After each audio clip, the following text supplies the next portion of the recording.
is he going to get stuff done without losing his soul? How is he going to get stuff done but still stand for the principles that all of us believe in? That was a supporter of Senator Ted Cruz asking the question we have heard from a lot of Republican voters. Live here in Raleigh, North Carolina.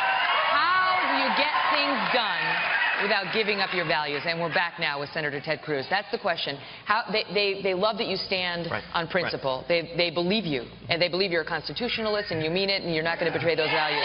But they want things to get done if they send you to Washington. Absolutely, and the stakes are too high. The problems are too big for us not to fix them. How do you do it? Well, you know, if you think about it, a president has really three levers of authority, three levers to change the direction of the ship of government. The first is executive power. Now, that's been the one that Obama has abused so mightily. But the silver lining to that is that everything done with executive power can be undone with executive power. So, for example, I have pledged on the very first day in office to rescind every single illegal and unconstitutional executive action taken by President Obama. Do you see the presidency as the weakest branch of government, as the one that's supposed to be the smallest? It is not the weakest branch of government, but it is circumscribed by the Constitution and its authority. And so when the president illegally grants amnesty, as he has, that is contrary to the law, it's contrary to the Constitution, but with the stroke of a pen, that executive amnesty will be gone. So you undo it. Then have 2 and 2 and 3. Also on the first day in office, I pledged to direct the Department of Justice to open an investigation into Planned Parenthood and to prosecute any and all criminal violations. Also on the first day in office, I intend to direct every agency of the federal government that the persecution of religious liberty ends that day.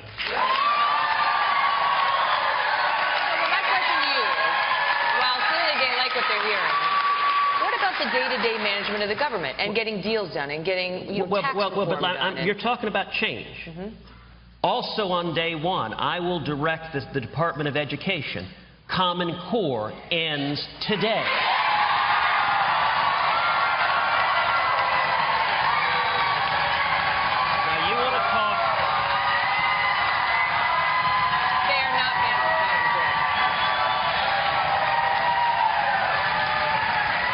Well, you know, under Common Core, we have 11 days in a week, so that we've got a long time till Election Day.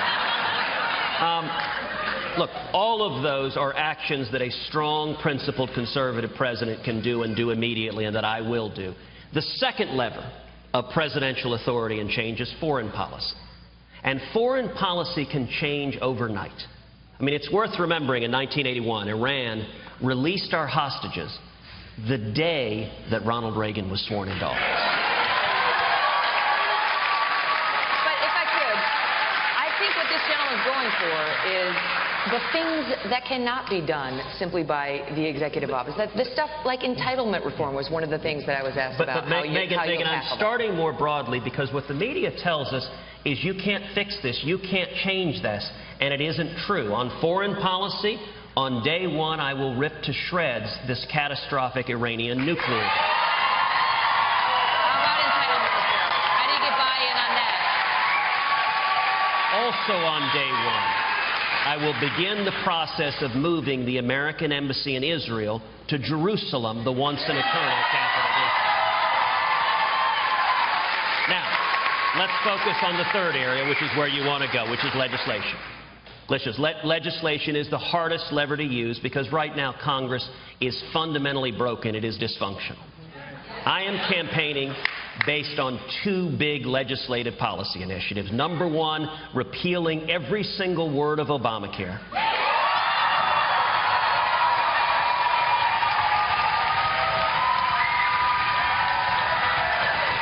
And number two, passing a simple flat tax and abolishing the IRS.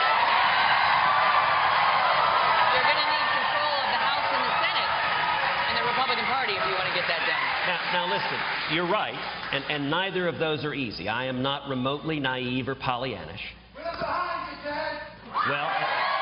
that's actually the key. That's actually the key. Listen, could I get either of those done in this current Congress? Not a chance. Because right now, the Washington cartel, all of the lobbyists, all of the special interests, they depend on the status quo. The IRS tax code, the reason it's so long is that's where all the carve-outs, all the subsidies, all the handouts are buried in that tax code. How do you change it? You know, if you look at the last time we broke the Washington cartel, it was 1981. It was the Reagan Revolution, where Reagan took it to the people, and there was a tidal wave from the people. The way we get that done is I intend to make 2016, the general election against Hillary Clinton, a referendum on repealing Obamacare and abolishing the IRS. Let me ask you about immigration. That was another question somebody had about what you're going to do to secure the southern border and how quickly. And I said, is that a big issue for you? And she said, I'm worried about ISIS coming across the southern border. Now, I asked you this at the debate, but we didn't quite get an exact answer. But what about the Jeff Sessions factor? Because people for whom immigration is a big issue, they like Jeff Sessions. You have stood shoulder to shoulder with him. I like Jeff Sessions. He is a friend and a very good man. But he endorsed somebody else. He endorsed Donald Trump. So what message should people take from that? You know, I actually trust the voters to make their own determination.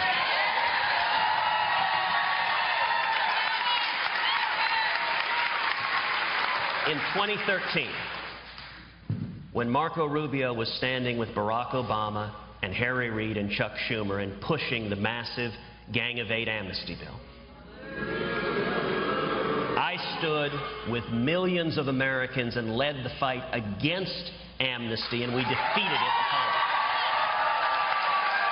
Does President Cruz build a wall?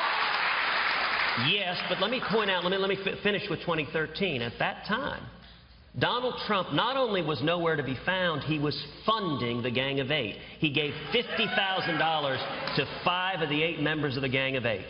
And let me say to folks at home, one of the most ominous words that was repeated over and over again in that last debate was flexible. Donald said that over and over again, flexible. He was going to be flexible. Now, you know, in D.C., flexible is code word for they're getting ready to stick it to you. And let's be really clear what Donald was being flexible on. One of the most striking moments of that debate, Megan, is when he turned to Marco Rubio and said, Marco, I agree that you were being flexible, and it was a good thing when you negotiated with Chuck Schumer and Harry Reid on the Gang of Eight. That was a good thing, and I agree with it. I almost fell over. I thought lightning was going to come down. I mean, Donald Trump has claimed to base his entire campaign on immigration. And on the debate stage, he ran away from it and embraced the compromise that led to the Gang of Eight amnesty bill. And as you know, Donald Trump told the New York Times editorial board everything he said on immigration is just empty campaign rhetoric. He doesn't plan to build a wall. Well, that's not what he said. How do you know that? Everything was an empty campaign rhetoric. How do you know that? Well, all I know is that the New York Times came out and said there was nothing so shockingly newsworthy that it would change the dynamic of the campaign. So we should take the New York Times word for it.